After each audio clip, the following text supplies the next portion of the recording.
Halo Prof, apa kabar? Halo, Nah, bro. bro, Ini ada Sehat Prof?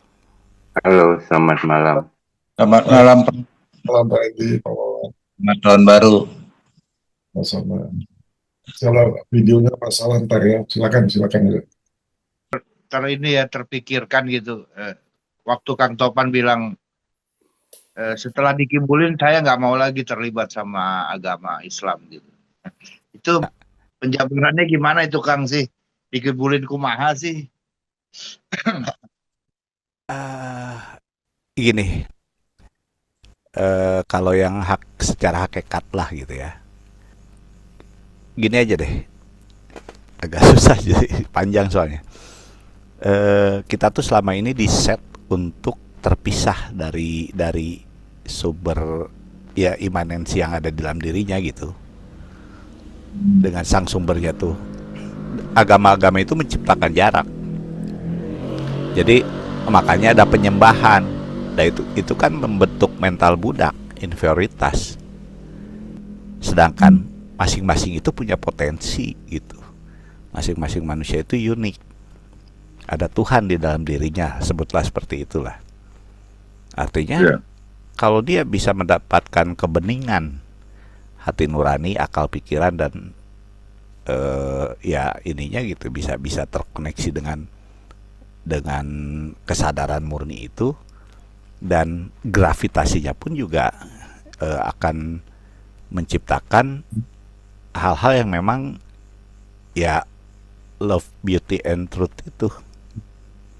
Tapi ketika ketika adanya institusi-institusi agama lah gitu ya, penyeragaman terus harus harus apa istilahnya eh, penaklukan sih sebenarnya lebih ke penaklukan pikiran, mental mindset kita ditaklukkan gitu.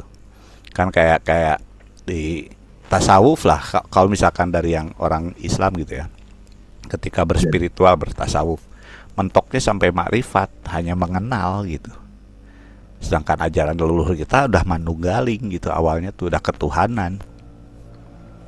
Artinya ada juga kata-kata dari orang tua dulu lah gitu ya, kalau kamu masuk Islam sama aja sarjana balik lagi ke SD, karena di syariat itu kan dibutuhkan kepatuhan, nurut aja. Nah itu makanya mental bangsa kita tuh jadi pengekor, nggak sedangkan leluhur kita tuh egaliter gitu, jadi punya kedaulatan pikirannya masing-masing. Ketika dikemas eh, dalam sekte itulah gitu ya, ya udah gitu. Artinya sekarang Kangar coba perhatiin tiap tahun ketika bulan puasa, pertanyaannya nggak jauh itu lagi, kalau saya makan terus adan batal nggak puasa saya, kayak kayak gitu gitu.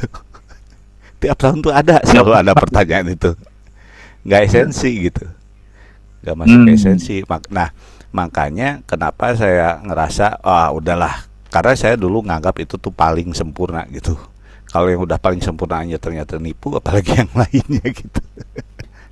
Pada saat itu saya menyamakan seperti itu, tapi pada intinya sih ketika pencarian lah gitu, tak udah ketemu ya udahlah, ternyata ya tergantung dari kedaulatan pikiran kita aja.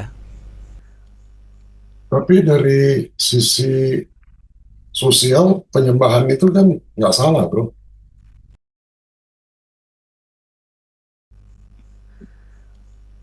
Tapi